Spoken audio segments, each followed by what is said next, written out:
증권통 투자 업데이터 시간입니다. 먼저 첫 번째로는 개장 전에 중요한 리포트들 함께 살펴보실 텐데요. 오늘도 4가지 종목들 준비되어 있습니다. 그러면 첫 번째 종목 삼성생명부터 함께 체크해 보시죠.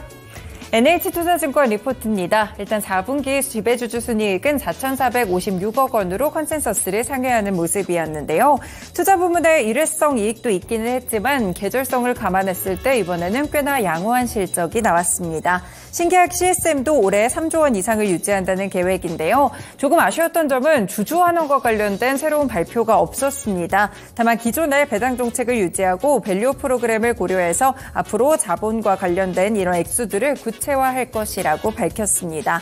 현재 주주 환원에 대한 여력 자체는 충분한 상황인데요. 그래서 4월쯤에는 새로운 주주 환원 정책을 발표할 것으로 예상이 되고 있습니다. 보유 자사주들 가운데 일부를 소각할 것으로 전망하고 있고요. 이렇게 주주 환원 정책에 대한 기대감을 얻고 목표 주가 99,000원까지 상향 조정했습니다. 두 번째 종목입니다. LG고요. BNK투자증권 리포트입니다. 일단 이 배당 총액이 증가한다는 점 보셔야 될 것 같은데요. 지주사와 관련해서도 이 배당금은 자회사의 지급 조건에 따라서 유동적이지만 상표권 사용 수익 그리고 임대 수익은 변동성이 비교적 낮습니다. 또 지주의 배당 재원은 늘었지만 배당 총액은 늘었다는 점에서 봤을 때 충분한 현금 흐름을 바탕으로 최소한 직전 배당 정도를 유지할 것으로 현재 전망이 되고 있는데요. 그리고 지금 자회사 가운데 LG CNS도 보셔야겠습니다. SI 업체로서 실적이 계속해서 좀 증가하고 있는 상황인데요. 최근에 클라우드라든지 데이터 그리고 인공지능까지 접목이 되면서 사업에 대한 실적 좋아지고 있습니다. 성장을 지속할 것이라고 보면서 내부 경쟁력도 강화되고 있는데요. 이렇게 SI 업체들 가운데 유일하게 비상장 기업입니다. 만약에 상장을 했을 때는 경쟁력을 배가시킬 수 있다라는 모멘텀도 함께 짚었습니다. 그래서 현재 구간에서는 목표 주가 13만 원까지 상향 조정했습니다. 네, 세 번째 종목입니다. SK오션플랜트로 신한투자증권 리포트인데요. 4분기 실적 별로 안 좋았습니다. 영업이익이 105억 원으로 전년 동기 대비 16% 이상 감소했고 컨센서스를 하회했는데요. 간접비에서 35억 원 정도의 비용이 추가적으로 반영됐고요. 사실상 수익성이 좋다고 볼 수 있는 해상풍력 부분에서 매출액이 많이 떨어지게 되면서 이익 믹스 자체도 좀 개선되지 못하는 흐름을 기록했습니다. 올해는 영업이익 773억 원을 전망하는데요. 다만 이 매출이 성장하는 부분도 특수선 매출을 중심으로 해서 전년 대비 99% 이상 늘어날 것이라고 보고 있습니다. 그래서 대규모 해상풍력 수주가 지금은 필요한 시점이다라고 짚어주고 있는데요. 지금 그래야만 회사의 성장성에 대한 의구심을 해소할 수 있을 것이라고 보고 있고요. 캐파 부족 이슈를 해결하기 위한 노력들은 올해 말부터 실적에 반영될 수 있을 것이라고 봤습니다. 그래서 현재 시점에서는 목표 주가 21,000원까지 하향 조정했습니다.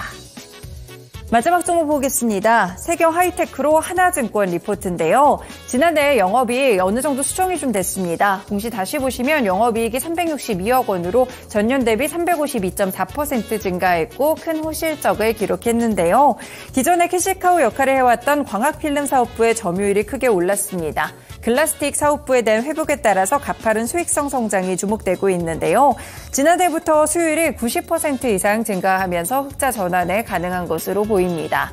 그리고 세경 하이테크의 고객사들은 이 샤오미라든지 오포 같이 중국 업체들이 상당히 많은데요. 현재 중국의 스마트폰 출하량이 회복세를 보인다는 점 주목을 해보셔야겠습니다. 데코필름 사업 성장이 기대되고 고부가 가치 쪽인 신용카드라든지 카지노, 슬롯과 관련돼서도 데코필름의 양산이 전망되고 있습니다.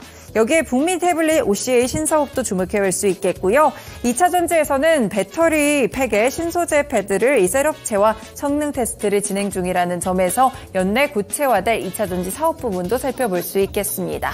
다만 현재 시점에서는 목표 주가 따로 제시하지 않았습니다. 네, 이렇게 개장 전에 중요한 리포트들 4가지 함께 살펴드렸고요. 다음으로는 주요 일정 체크해보시죠. 네, 이어서 증시 주요 일정 확인해 보겠습니다. 첫 번째 일정으로는 대만으로 가보도록 할 텐데요. 미중 갈등이 다시 한번 격화될 수 있을 만한 이슈가 한 가지가 있습니다. 미국의 마이크 갤러거 하원이 대만을 방문한다는 소식인데요. 관련 테마 종목으로는 히토리 종목들 보셔야겠습니다. 이 미국의 마이크 갤러거 하원은 중국의 매파 위원이다라는 별명을 얻고 있을 정도로 굉장히 강경한 스탠스를 비추고 있는 하원인데요. 이번에 대만을 방문을 하게 될 경우 중국에서 반발이 예상이 되고 있기 때문에 히토류 관련 종목들 함께 눈여겨보시면 좋겠습니다. 중국에서 히토류 무기와 카드를 꺼내든다면 다시 한번 들썩일 수 있기 때문에 관련 종목들까지 면밀하게 살펴보셔야겠습니다. 다음 일정 확인해 보겠습니다. 다음으로는 미국으로 가볼 텐데요. 오픈AI CEO가 인텔 다이렉트 커넥트 행사에 참석할 예정입니다. 최근에 시장을 뜨겁게 달구고 있는 키워드 중에 하나가 바로 이 오픈AI 소식인데요. 따라서 관련 종목으로는 AI 관련 종목들, 챗GPT 또는 시스템 반도체 종목군들 함께 눈여겨보시면 도움되겠습니다. 네, 다음 일정 확인해 보도록 하겠습니다. 미국의 20년 만기 국채 입찰 시간이 한국 시간으로 봤을 때 22일 오전 3시에 예정이 되어 있는데요. 따라서 그 다음에 개장 직전에 또 관련한 이슈 소식도 함께 업데이트 해보도록 하겠습니다. 네, 다음 일정 보도록 하겠습니다. 다음으로는 미국 FOMC 의사록이 공개되는 날이고요. 한국 시간 기준 22일 오전 4시에 발표가 될 것으로 보입니다. 내일 오전 4시에 발표가 될 예정이니까요. 아무래도 마찬가지로 내일 개장 직전에 관련된 소식, 업데이트된 소식 확인해 볼 수 있겠습니다. 마지막으로 엔비디아와 리비안의 실적이 발표되는 날인데요.